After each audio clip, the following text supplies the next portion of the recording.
everybody for coming in here today. We have a very, very special treat today. Normally the keynote speaker for our whole event, the guy that's carrying the message, we don't see him until Wednesday night. But Fabio Viviani, we talked to him, he says, what am I going to do all the rest of the days? I cannot sit in my room all day and not talk to people. He wanted to come out here and talk to you. He wanted to come out here and communicate with you and talk about the message, about the basics done better, that we feed people, and that's what we do. From Florence all the way, now he's got restaurants in Chicago, in Los Angeles. Now I just found out he's got a farm too. Oh, by the way, in his spare time. So, without further ado, our very, very special guest. Thank you, Chef, for coming in. Fabio Viviani. Grazie mille. How you guys doing? Good? Thank you. Can you guys hear me? So here's what we can do. There's a lot of people standing, which I love. There is one seat free right here. Somebody sit down. Go for it, man. Do you want to take a pic over there? Go. Yeah, go sit down, man. You've been working all day. Sit your there. You're good. Guys, you want to move here a little bit? Come on, get closer. This is like Sea World. It's like you can stay right up to the swimming things, but you're not going to get wet today. There's no dolphin. How's everybody? Everybody's good? All right, so they said, you know, Fabio, would you like to join us here? I say, yeah. I said, perfect. We got a great event tonight. We would love you to be a speaker for it. Come and mingle with everybody. I said, at night, what am I going to do all day? And they said, nothing. Just come over. It's a casino. Go gamble and rest. I'm like, no. I'm like, are you guys crazy? Me and casino doesn't go too well. I don't like gambling. I mean, I love casinos. Great food, great entertainment, great shows. I'm just not too hot on gambling because I can never win enough to get excited, but I've lost enough to get depressed. So here's what we're going to do, right? We got about an hour together, 45 minutes. My understanding, can you hear me, buddy? You guys can. Perfect. All right, so how do I do this? Hold on. Let me try.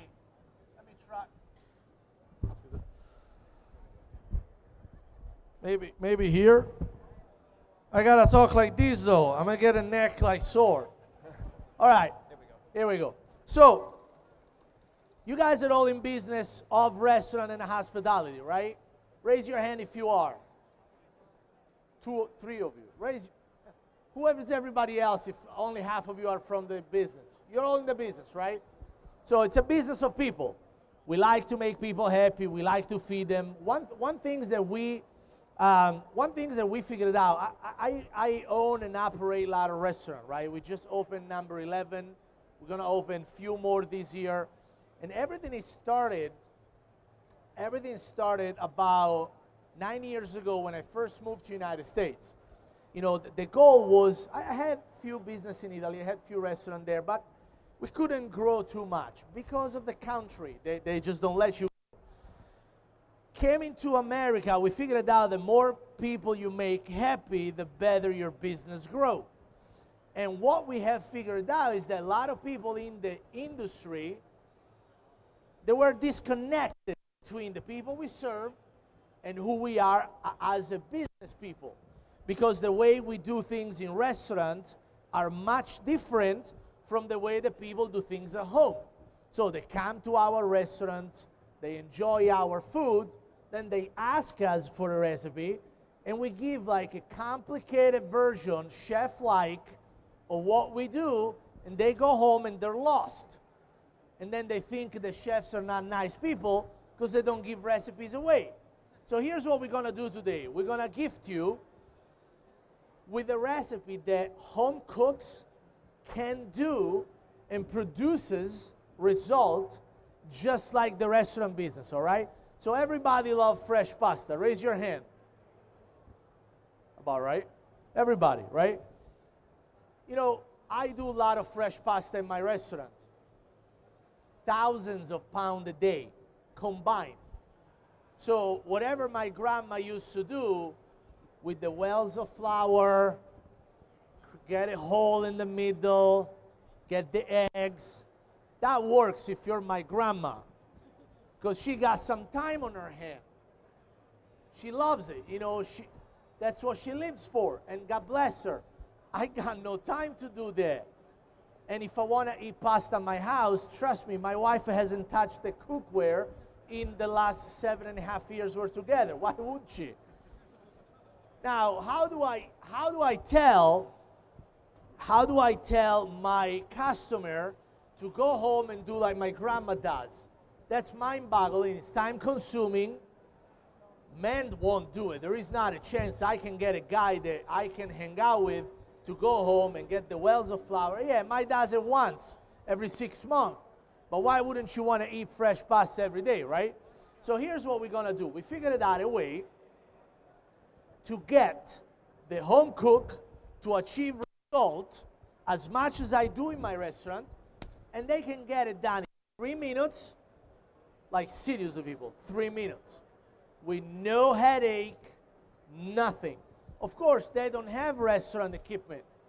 They don't have a 120 quart Hobart with a big hook attachment. They don't have industrial machine to do whatever. So how they gonna do it? Here's how they're gonna do it. So this machine here, not these, all right. So this machine here, it's a food processor, right? Yes? You guys all know what this is. You all have one in your restaurant. If you don't, not sure what kind of business you're running, but you gotta have one of these. All right? So here's what we do. Every home cook has a version of this. Now, this is a basic restaurant one. From 1 to 10 restaurant equipment, this is a 3, 4, right? There is bigger one, there is smaller one. If you don't have this, which is probably like $1,500 or something like that, how much is that? $2,000, $1,500, nailed it, boom, perfect. I haven't bought, I pay for these every week, but I haven't bought personally one in a long time. So I'm guessing that's about $1,500. But there is a home version of these for a few $100s, and they all work, really, let's be realistic. The restaurant one, they need to be sturdy because we're gonna beat the living crap out of it. But for the home cook, home people, they're gentle. They're not restaurant business. They don't throw them in the sink from 10 feet away. Do you, right? You don't? You're probably the one paying the bill, aren't you? I don't throw them either because I buy them. My line cooks, they fly. In my restaurant, you gotta walk with a helmet because you never know what's flying across the kitchen. All right, so here's what we're gonna do. We're gonna teach you guys so then you can pass the wealth of knowledge to your diners and blow their socks off. So get them to get a food processor like that, blade attachment, not paddle, not a stand-up mixer, not a hook, food processor with blade attachment. It's the only things, this is the only way you can make fresh pasta from scratch in 3 minutes. Because unless you buy the fresh pasta program that the folks at Mainz has, you gotta make your own one, all right? You're welcome. You're welcome. All right. Hey, I'm good with everybody, all right? You guys got a good program, by the way. I'll send you the bill later, see if you still love me. All right. So food processor blade attachment. Then next way, the best things that you can get to make fresh pasta, it's eggs, right? You can't make fresh egg pasta without the eggs. So here's what we're gonna do now.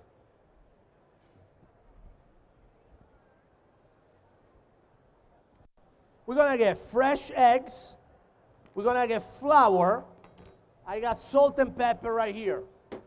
Now, olive oil. I can use a little bit of olive oil. It's not a must when you get these, but there is always rooms for a little bit of olive oil. So here's the concept. 1 egg per person. 1 egg per person. You look perplexed.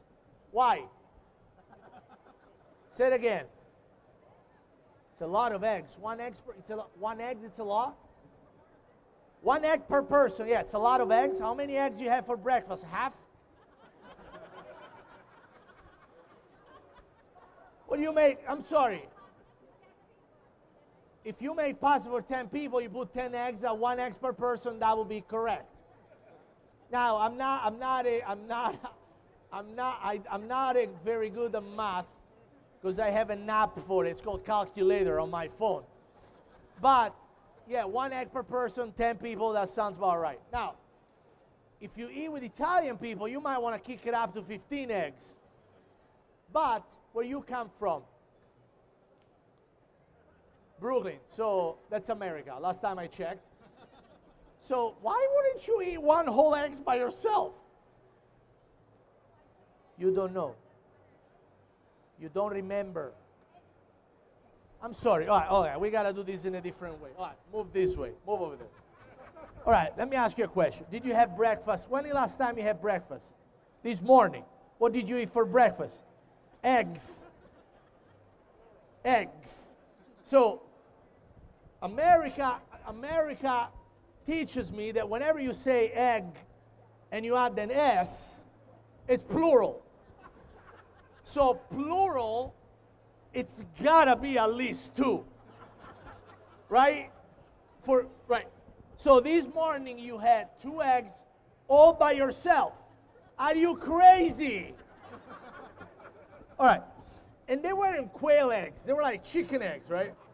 Because quail eggs, you gotta have a bucket of them. I mean, I can't satisfy myself with quail eggs. All right, so do we have an understanding that 1 egg per person is not that much? You just had two this morning for breakfast. Do we have an understanding? Can we come here for a second. I would like to high five on that. Come here. Come over here. High five me, please. Just so we have an understanding, because I don't want to say something. High five. Done. It doesn't say you, me. One more. Yeah, wait, you know what? Let's do a side 5. All right. Can I move on with my demonstration? Thank you. All right, so 1 egg per person. If you have a family of 4, 4 eggs. If you have a family of 5 and you're using this method, you got to pick your favorite. Because with the food processor, the perfect amount is 4, all right? So make 2 batches. Don't try to squeeze 6, 7 eggs in these because it won't work. It's just too much of a volume, all right? So 4 eggs, perfect scenario. Crack the eggs in it. 1, 2, 3, 4. You know what's so refreshing? Whenever I do these for normal people, and when I say normal people, I mean not restaurant people, they always say 2 things. The first things they said to me, oh my God, you're cracking eggs with 1 hand. That's amazing. And I'm like, yeah, that's really amazing. Because my wife and my mom, they go like this, right? I just go like, crack. I'm like, double hand. I would have cracked. Sometimes I crack 3 at a time. I get 1 with these and 1 with this. Crack 3 at a time. And people don't get that. That's fascinating to them. I love it. The second thing they asking me, hey, wait, Fabio. They say, why you're not using a bowl to crack your eggs? And I'm like, because I need them there. Why would I want to get a bowl dirty, and then I got to clean it to crack the eggs there? And they always answer, what about if a piece of shell goes in it? And I'm like, that's great. Oh, look, there is a piece of shell in it. No more. I mean, I don't stick your finger there and get the little piece of shell out of it. I don't have memories of the last time I heard or read on the newspaper that somebody died because a little piece of eggshell ended up in their pasta. All right? That could happen. It's America. I wouldn't be surprised. But let's assume that you don't want to waste time. You crack your eggs right here, right? Second things, pepper.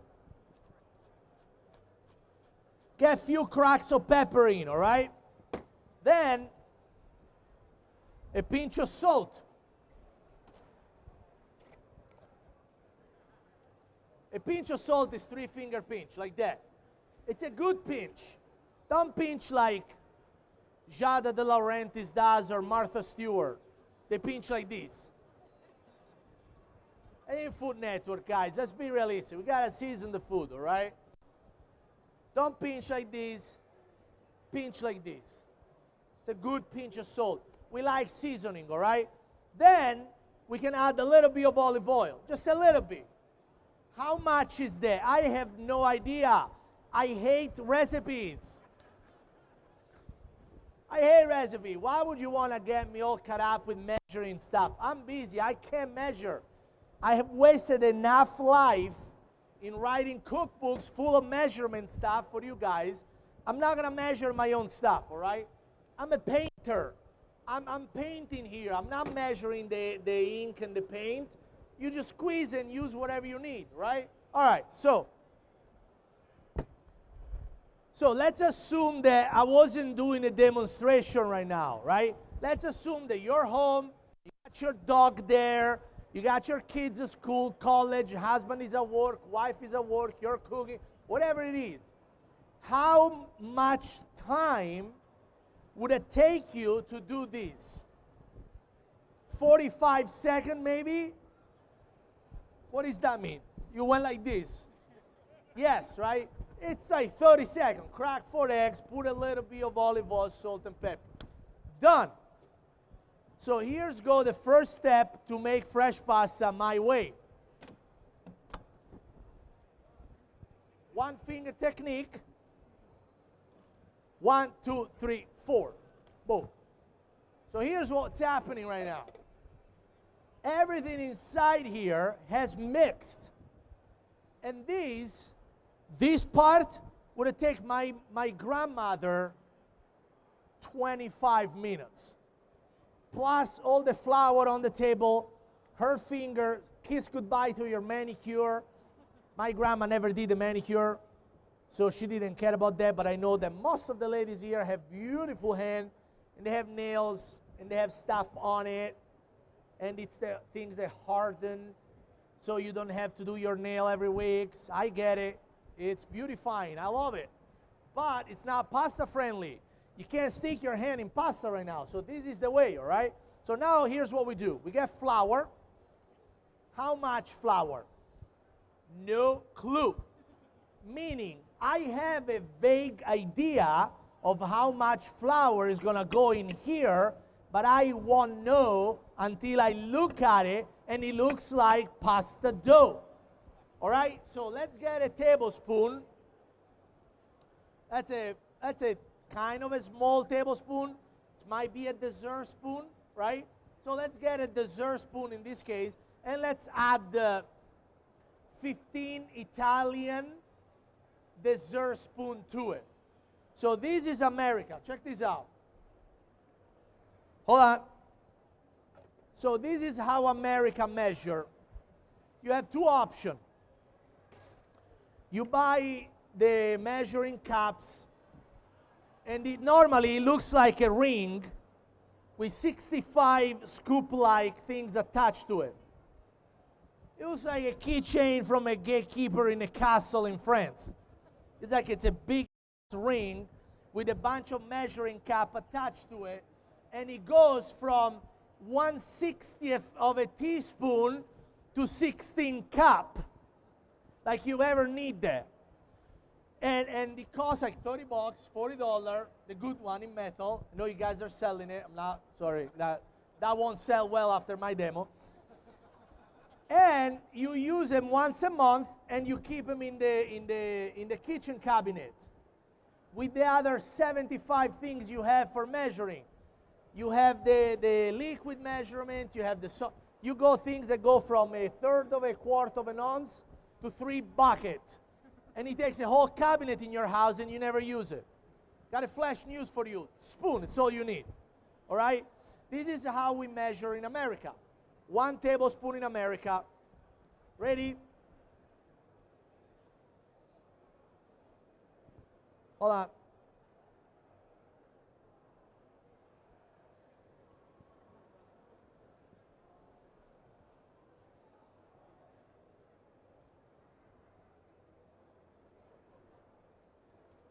That's about right. That's 1 tablespoon. And this is the only option you have to buy the things that has, the measuring cups. This is a tablespoon in Italy. Whatever comes up. You know why? Because we don't care, first. Second, it doesn't matter. It doesn't matter, all right? So here's what we're going to do now. We're going to teach common sense. Because you all know common sense. Of course you do. You're restaurant people. But the people at home, common sense, it's optional. It's like the sunroof new car. Could be there, you got to pay for it. All right? So here's what we do. We're going to start with 15 Italian spoons. 1, 2, 3, 4, 5. Do you want to get up in here? 6, 7. That's, come around. Over there. Now it's nice. I'm just not comfortable having a guy like that behind me. I'm sorry. All right. 8, 9, 10, 11, 12, 13, 14, 15. Honest to God, I swear, I have no idea how much exact flour there is in it. There is no way I can know that. Now what we do, put the lid on it, lock it. Done. Check this out. You see that? It's too wet, correct? You can't roll that. You know why? Because your finger sticks to it. If you touch that now, as much you could have done what grandma is doing, correct? Let's add the 10 more spoons. 1, 2, 3, 4, 5, 6, 7, 8, 9, 10. Let's check this out. What happened right now? All right? Now, here's what I want to show you. When the pasta, when the dough, it would reach the consistency perfect for you at home. Of course, you guys all know this. At home, to be able to grab it and roll there with no problem, no sticky, no mess, nothing, it will start to kind of coagulate and lump in here from the very grainy feeling you have right now, right? You can't do pasta like that. That's too grainy, correct? Check this out right now. Look. Have faith. Look.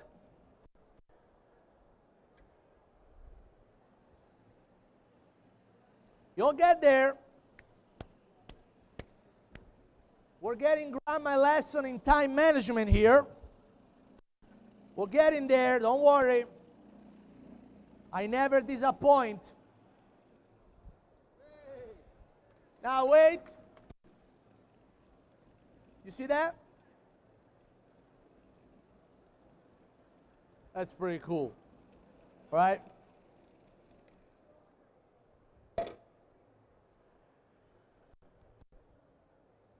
You can even get the side if you want, or you can throw these in the dishwasher, whatever you want to do. All right? So here's what we did.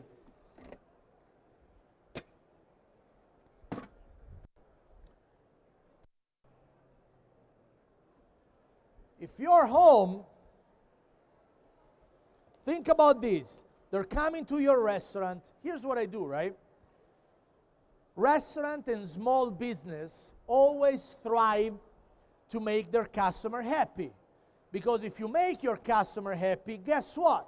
You made them happy, not the restaurant 3 doors down. We have found a very beautiful way to create another $10,000, $15,000 worth of revenue weekly in each location that we have by doing cooking classes. So what's your average lunch ticket item? Like $10, $20? How much the people in your restaurant spend for lunch on a Sunday? I'm closed Sunday for lunch. Well, let me break it to you. Every time you close a day, you have 52 times in 1 year that you miss the opportunity to generate revenue. So why, instead of taking a day off and closing down, you don't organize your time better and create some hook that gets people back in your restaurant and you teach them something. What's your average ticket per person? 20 bucks? 30 bucks? Great. Price a cooking class with you at $35 and pack the house for lunch. On a Sunday, on a Saturday, whenever you're slow, do it. One time you're going to have only 5 people sign up. The next time 10, 15, 20, 30, 100. Because when you kill it and you teach people good things, the word spread like a wildfire and they're going to be back for more. So now, every time we have a cooking class in my restaurant, we have about 1,500 waiting list for 150 seats. Everybody pays $65, although my restaurant has an average ticket of $38.40, because we're in demand. The first cooking class I did, I had 4.5 people because a lady brought a baby because she couldn't leave her at home. She didn't have a babysitter. We went from 4.5 people, you crazy, now we're open the day off, to holy moly. Now I wish that it was an 8th day in the week. All right, you gotta get creative, guys. So here's what we need to do. Do you have a knife, chef? Is there a knife here somewhere? Oh, right there. Sorry, didn't see it. All right, so here's what we do now. You get this half, and let me ask you a question. Can the home cook do this? There's nothing to do. You gotta crack 4 eggs, even you. 4 eggs, 4 eggs. 4 eggs, and you gotta press a button. Now you get this, and you roll it. Like this. 1. People will tell you to fold it 4 times, then adjust it, then just roll it once or twice, and then you're fine. All right? The reason why Grandma used to tell us to fold it all the time is because the gluten needs to be activated, and the pasta needs to be folded so all the grains in, by mixing by hand, you get rid of. You just use a high-speed food processor. You don't need to fold it 65,000 times. All right, get it done to the thin that you want. Go like that. And get some pasta. 1. So check what we do right now. Check this out. All right. Boom. There. Then we're going to do this. Check this out. Put flour on it. Look. Follow me. On Twitter, Instagram, wherever you want. Just follow me. All right. Check this out. 2.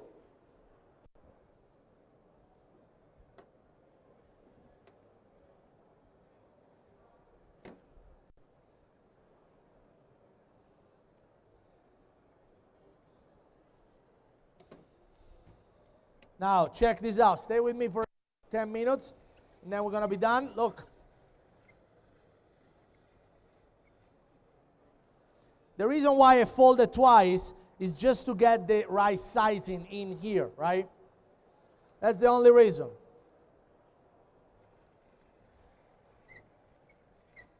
All right. Then we cut this in half. We go down to thin. And when you show these people in your restaurant and they give you $35, $40 for it, they go home, they look like rock star. You just made somebody look like a rock star by teaching them how to cook a plate of pasta that took you 35 seconds to get done. Go right here, put some more, get another one down, and then I'll show you what just happened. All right? Boom. Let's go right here. Go right there. Then you fold these like this. Get that?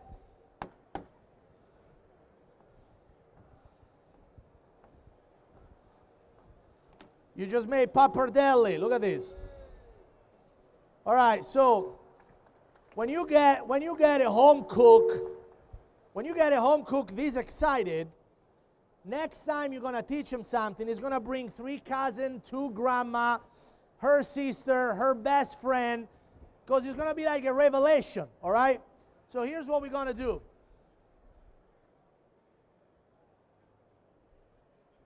We're going to get the water up, and we're going to boil. I salted the water prior. Sorry, man. At the same time, I'm going to make some pesto for it. Now, normally for pesto, I teach people to use the same, right? Get your pasta out, clean it really quick, and just put the stuff for the pesto in it. All right, let me see how this works. Hold on one second. Beautiful. All right, so here's what we do. Olive oil. Basil. Pinch of salt. Pepper.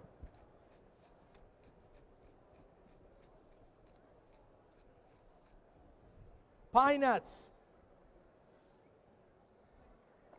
Garlic. Parmesan. Grana Padano. Pecorino. Whatever you like. Doesn't matter. We did once an aged cheddar pesto. It was orange and green, weird looking, tasted delicious. All right, so here's what we do now. And then a little bit more oil on the top.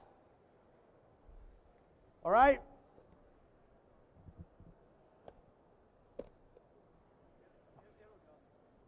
All right, it's like I'm trying to put a round peg in a square hole. All right, done. All right, here's what we do now. Look.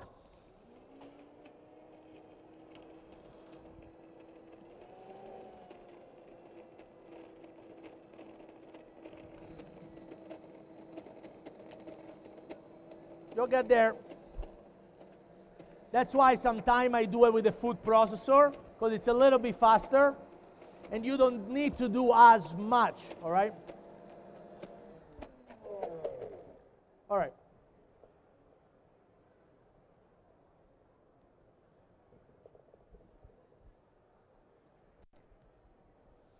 You know we never use these in restaurant business. You know that, right?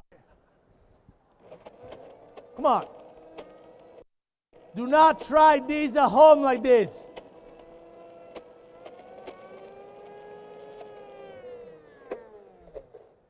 All right, we're almost there.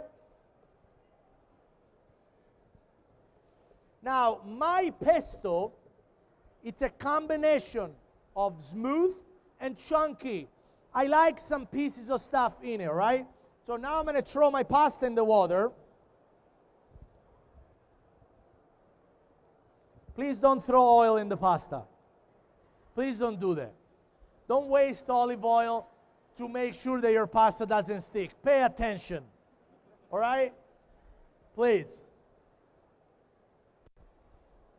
All right, one more.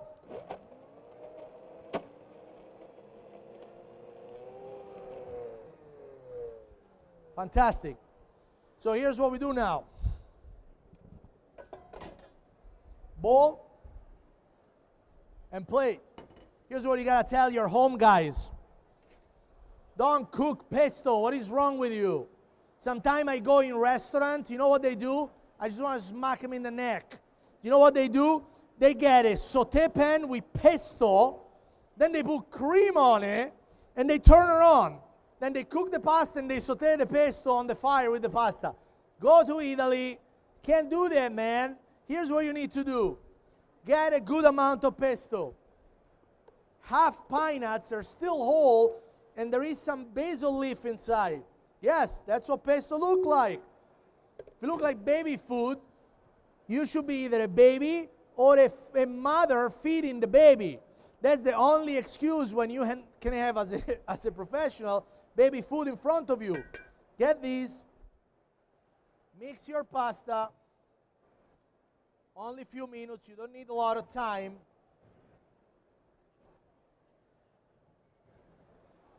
One more minute. Here's what I'm going to do also. Get a little olive oil here. All right?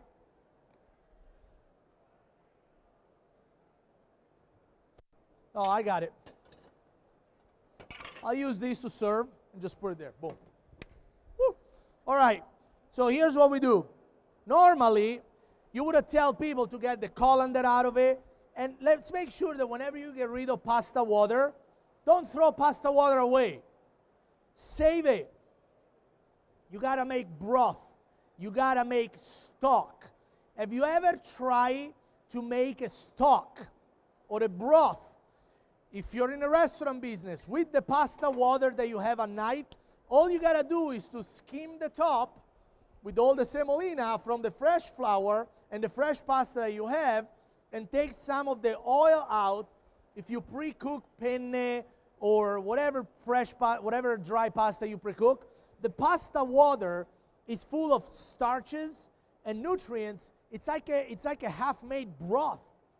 Take the pasta water out of the pan, save them in a bucket. The next day, the fat will reach to the top. Take it away and use that for your broth. Don't waste anything. All right, so get that and put them in here. Nice, large pappardelle.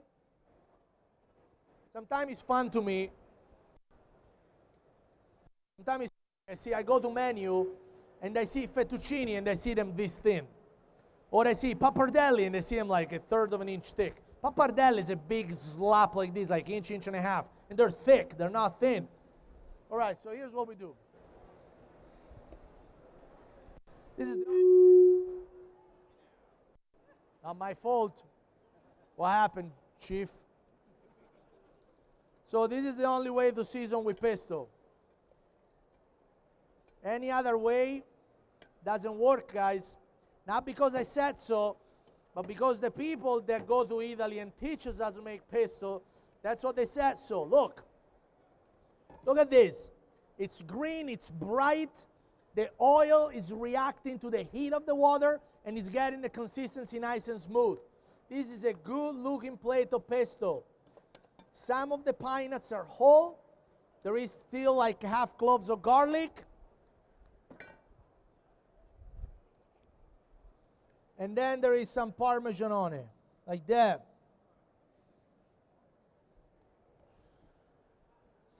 And then there is more extra virgin olive oil on it. Look at that. That's a good looking plate of pasta there, all right? If you are in the business and you teach people at home how to do this, there is no version of this story where they are not choosing your restaurant to take everybody and their mother, because not only you have made a connection with them, but you taught them something. And every time you see them, do like I used to do. Now I don't do it anymore because I have so many restaurants. If I do it at once and not the other one, I upset everybody. So I'm not doing it anymore. I'm letting my chefs doing it. Next time you see the lady that doesn't like 1 egg per person, go there and say, hey, honey, how was the pasta? She's going to be like, it was marvelous. Great. I cannot wait to have you on my next cooking class. Let me show you what we're going to do. We're going to do chicken piccata, or we're going to do meatball. And people at home, they're going to be like, what? I'm going to learn from a chef how to do it. Guys, I pressed the freaking button here. It's not that hard. You got to think outside the box if you want to succeed in restaurant business. All right? I teach business lesson in place like Harvard, London. But then when I go back to my restaurant, I got to teach people how to walk around eggs and flour, because that's what they need. That's what feeds you. That's what pay the bill. Make people happy. If your restaurant is not grossing as much as you like, you can't blame the economy, guys. My restaurant have been growing 30-40% every year for the past decade through the economy.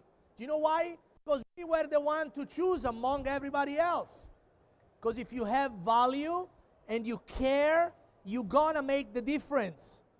If for you it's more important to take a day off than to teach somebody how to make something, then guess what? It's not gonna work.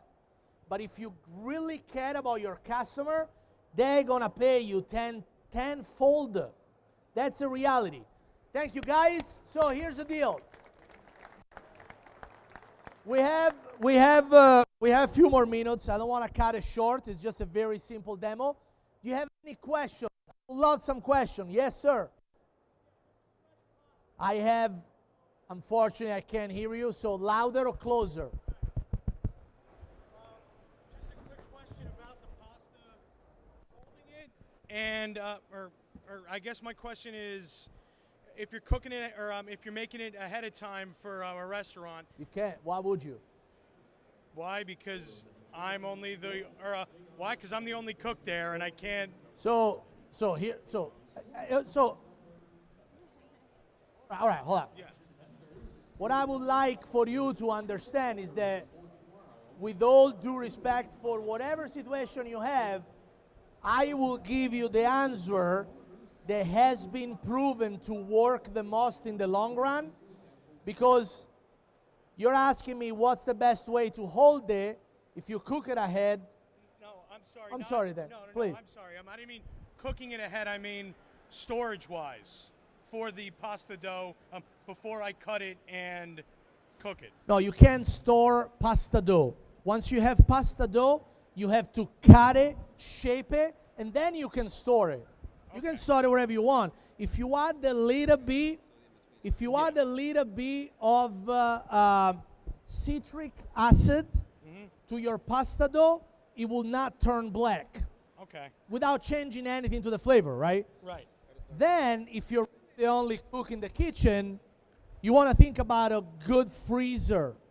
Frozen pasta cooked from frozen tastes as good as fresh pasta cooked from fresh. Okay.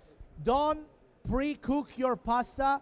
Shortcut only help you in the short terms. They hurt your business in the long run. Right. Because if to me or any of my customer, because they're used to my restaurant, you serve a plate of overcooked pasta, they'll never come back. Make sense? Yes. Perfect. And just one more quick question. Yeah. Resting time for the dough before you cut it. 0. Okay. Thank you. Get it done, man. You're the only chef in the kitchen. Oops, sorry. It's you know what? I will say you wait half an hour, wait 45 minutes. The reality that doesn't matter. And if you bring me a person that tells me that matters, we will do a fresh pasta right now. Then we will do another one, wait 45 minutes. And if you can't taste the difference, I'm in the wrong business. All right? Next question, please. Of course. Hi, ma'am. How Hi, are Dad. you? I'm fine. How are you? I am fantastic. Couldn't be better. Do you need to change the consistency of the dough if you're doing certain shapes, if you're doing a ravioli, for example? No, not necessarily. You might want to adjust. She was asking if you need to change the consistency. No, but you got to adjust the thickness of it. So the thickness can affect the end result. For example, if I have to do a ricotta ravioli or a cheese ravioli, the thickness could be thin because there is not puncturing agents in the filling. Sometimes I do mushroom and I do pine nuts and I do nuts inside whole. That could create a laceration in a thin dough, so you might want to make a little thicker. Make sense? But then there is different kinds of pasta. There is, when I make homemade penne and spaghetti and fusilli, there is no eggs in it. It's only semolina and flour. Sometimes I make stuff that is gluten-free, and that's a whole different ball game. But thickness is the key. And you can only make filled pasta with egg noodle. It won't work if you have a flour and water pasta. Recipe for peachy. It doesn't work to make fillet because it's not elastic. It will break. All right?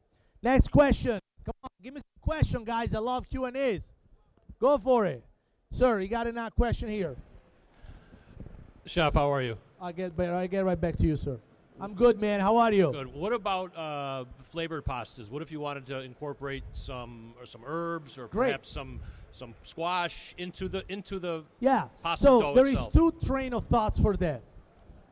There is train of thoughts for that. There is the bragging rights train of thoughts, and there is this objective flavor pasta.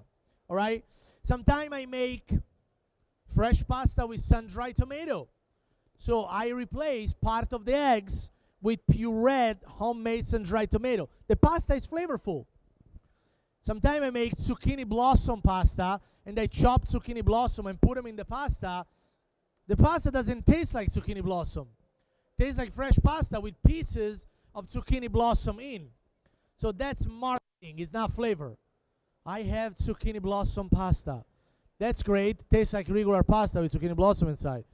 Unless you incorporate zucchini blossom in the sauce, it's kind of cheating to me. Make sense? Simple. I make a very good black pepper and cocoa pasta. Delicious. I replace a third of the flour for cocoa. Tastes like chocolate. Make sense? And then I do a sauce out of reduced red wine and short ribs to die for. But then you can really taste it inside. If it's just for color, squid ink. Can you really taste the squid ink? No. You can't. Come on, be honest. You can't. So put the squid inks in the pasta for color a little bit, and then whatever. Or use a sauce for the squid ink. What I do milk fettuccine. So what I do, I use egg yolk, and I replace the egg white for milk by weight. So the pasta is a light yellow, but it's bright because the white of the milk accent the yolk, right? And what I do a vinaigrette out of squid ink with olive oil and a touch of sour cream. And I do the same things. I do the regular pasta, and I add the vinaigrette, and I toss it cold and serve it. It blows people's mind away because you can really taste the squid ink. Pasta looks gorgeous, but now you taste the squid ink. To me, what's the point of adding one ingredient just for bragging rights if you can't taste it? Great, you give me a pasta with squid ink, I can't taste it. Make sense? Question, sir. You had a question. He's coming with a mic. I can't hear you. I have problems too, but also it's very loud. The type of flour that you use, 00, or is it a high gluten, low gluten? I use all-purpose flour, man. I'm a cheap date. So one is not better than the other. No, it doesn't matter. It's not, sometimes when you do pizza, it's different. Pizza changes by the how much calcium there is in the water, how much, for example, I cannot get myself to do pizza with tap water. No pizza with tap water to me is worth to be eaten.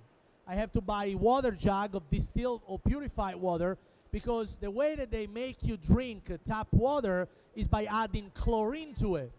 Chlorine is a disinfectant agent that kills bacteria and spores. Yeast, natural yeast, it's a bacteria. It's like yeast. So if you use tap water, you kill the yeast. I can't do it.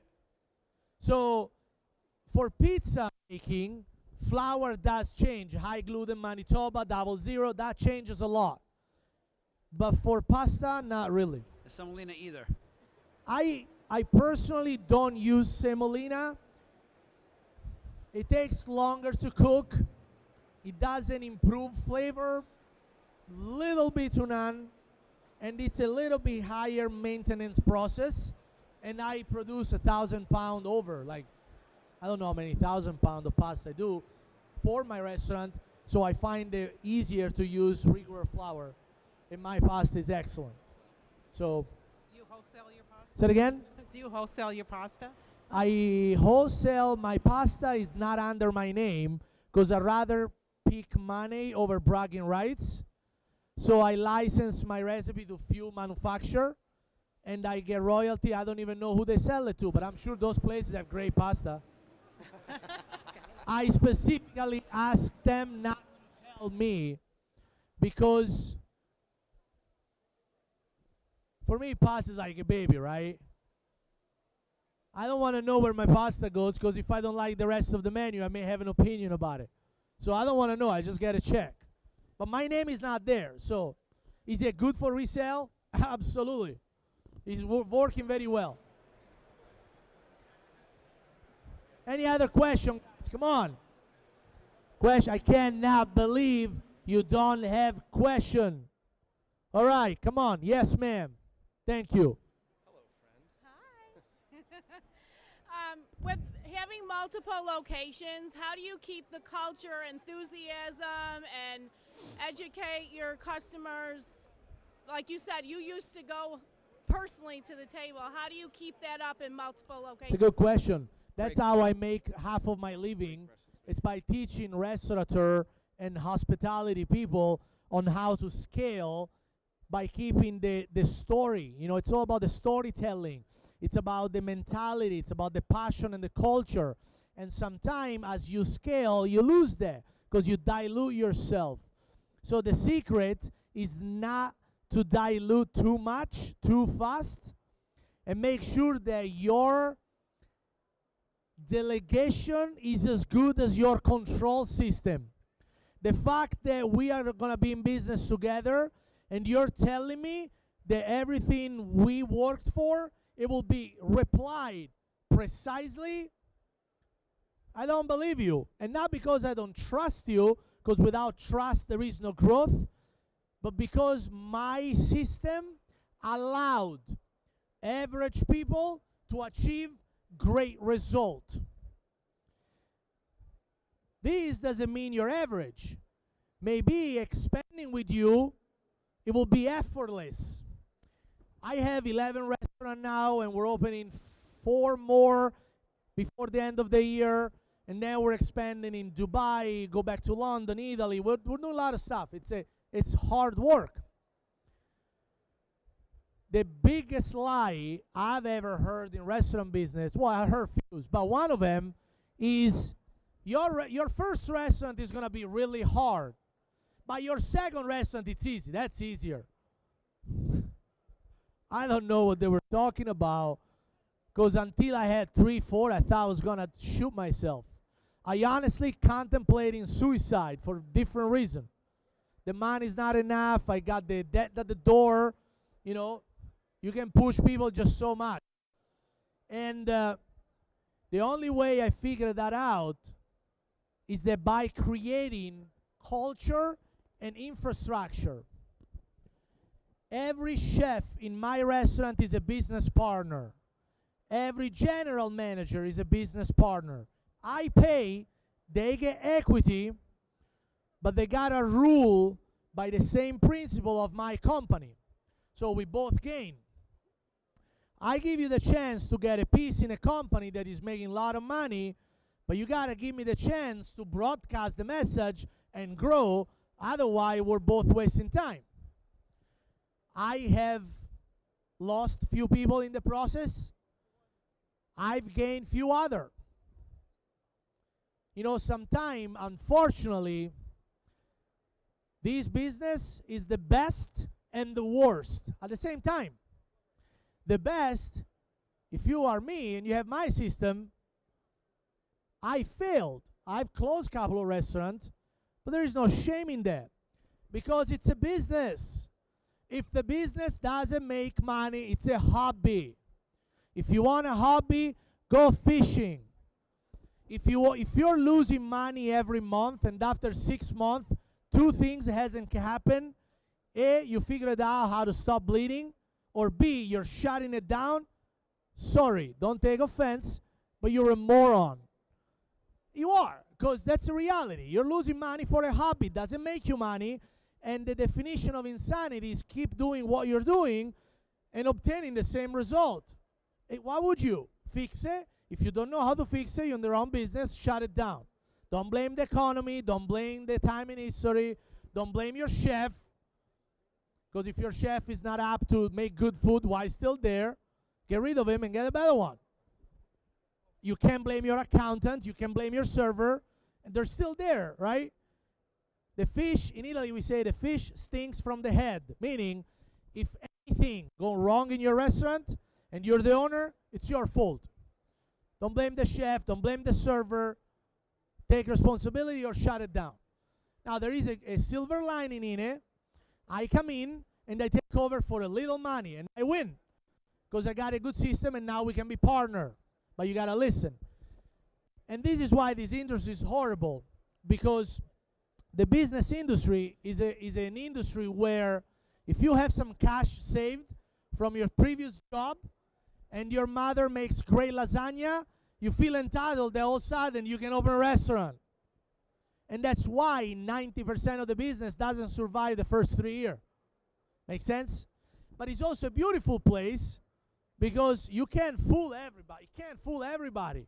If you open a restaurant, you know what you're doing, you know your number, you know how to operate, you survive and you make a killer. Make sense? But there is a system. I learned the hard way. I opened my first restaurant, I was 19, and I lost everything I had and some more. I was a cocky little kid that had a great recipe for lasagna and found a dumb investor that gave me $500,000 thinking that he was taking his wife for free every night for dinner. I was like, I got it, man. We got this. 7.5 months later, this guy said, we got no money in the bank. And I said, what are you going to do? And he said, let's shut it down. I got half of that debt, and I paid it off eventually. I might not know the recipe for success, but I have mastered the recipe for disaster. And what I get paid today is to share, not today necessarily, but half of my, 2/3 of my income come from consulting business. And sometimes I agree to not get paid, but I want a part of the upside. Often in time, I get hired, and honest people, they have honest business, they can't afford me. I'm very expensive. They can't afford me, and the question I ask them is that, can you afford not to afford me? Make sense? And they said, I would love to, but I can't pay you right now. I said, perfect. Let's come up with a plan. You stick to it, and I get half of the upside. And they love that. But they got to work hard for it. Their money goes in escrow. If they don't do what I said, I get paid with their money. If they do what I said, they get their money back, and I get paid with the upside. So they're tied to a commitment. Because I can't waste my time by giving away knowledge, and then somebody waste my time, and then they still do whatever they want. Make sense? It's a long road ahead, but expansion is possible. Last year, you guys had Danny Mayer here. Remember Danny? 10 months after, he went public with his company. People said, oh, he got lucky. It's one concept out of 1,000 out there. Well, Danny Mayer is a good friend of mine, and he took 23 years and a perfect system to go from a burger joint to a multi-billion-dollar company. 23 years. 23 years, guys. What have you done for 23 years, every day of your life, and never give in one day? He deserves it. It's not luck. The more I work, the luckier I get. I heard that before. I started this business, I was 11. Now I'm 37. I've been in business for 25 years. And I'm still not even a tenth of where I want to be to consider myself successful. There is a way. It's a long road ahead. And the reality is that 99% of people out there, they're not willing to do the work. Make sense? Simple as that. Any other question? Any other question? We have a few more minutes, guys. One more? Two more. We got one there and one here. I get you, man. How do you make sure that the food is yours consistently every single day in 11 different spots? The food is mine within concept. We got to understand something, right? When I had one restaurant, was my way, my rule. I had 2 restaurants, was my way, my rule. I had 3 restaurants, was my rule, my way. I got 3 restaurants now. I can't be in 3 restaurants at the same time. Right. So it's my rule, my way with your input. Right. Then I have 5 restaurants. It was my rule, my way, half your input. And what is he doing, man? What is going on? Why he's not listening? Then I had 8 restaurants. That was like, my rule, what is my way?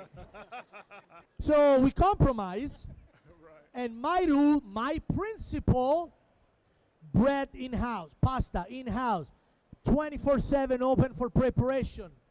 we got staples that you cannot. Your recipes, your stuff. My sauce, Right, my way of roasting mushroom, right. my way. But then I team up with great folks like you, and I'm not a cocky guy, and I recognize that you might have something amazing to propose me. So there is a rule. Before you are allowed to overrule me, you gotta get permission. Right. Which doesn't mean that is always my way. But you gotta show me that your way is better than mine for some reason on paper. Then we do a test. And if you're right, that's how I grow. Right. There is no pride in this. If I am the best chef in the room, I'm in the wrong room, man. Right. Because I'll never expand. Right. Great, you get all the bragging rights. Fantastic. How much can you make with one restaurant? I make that multiplied 11, and you get a piece. Right. I'd rather have 50% of a big watermelon than 100% of a grape. A grape is a freaking grape. Awesome. Awesome. Make sense? Yeah, yeah. But there is gotta be rule. You can get as creative as you want. It ain't gonna be pho in my restaurant. It ain't gonna be sushi in any of my restaurant. But as long as you follow the guideline, you got freedom, man. He's got a question. Go for it.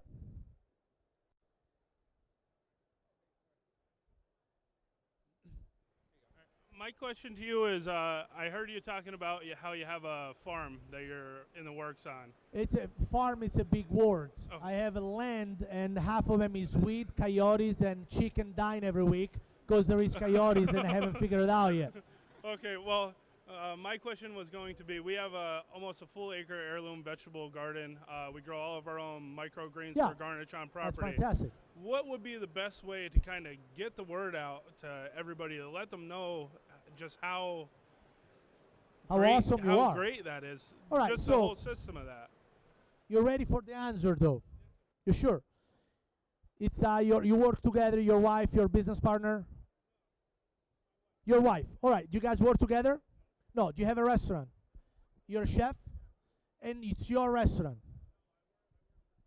So you're an employee of a restaurant that use great stuff, but they need to put the word out. Do you have enough confidence to go to the owner and say, dude, we're wasting time here, man. This is what we need to do. If you had the answer, you have that kind of power to cut a check for the effort. You do? Great. How many hours a day you work?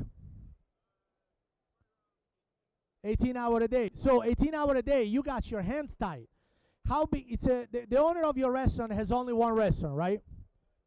He has 3 restaurants. God bless him. All right. How much is the gross sale? Ballpark. 12 million among the 3 restaurants. All right, so here's my news for you. 12 million, assuming that you're a great chef and your food cost is in line and the guy's like a decent moral person that makes average of 10-15% profit at the end of the year, 12 million should give this guy in his pocket at least $1 million a year.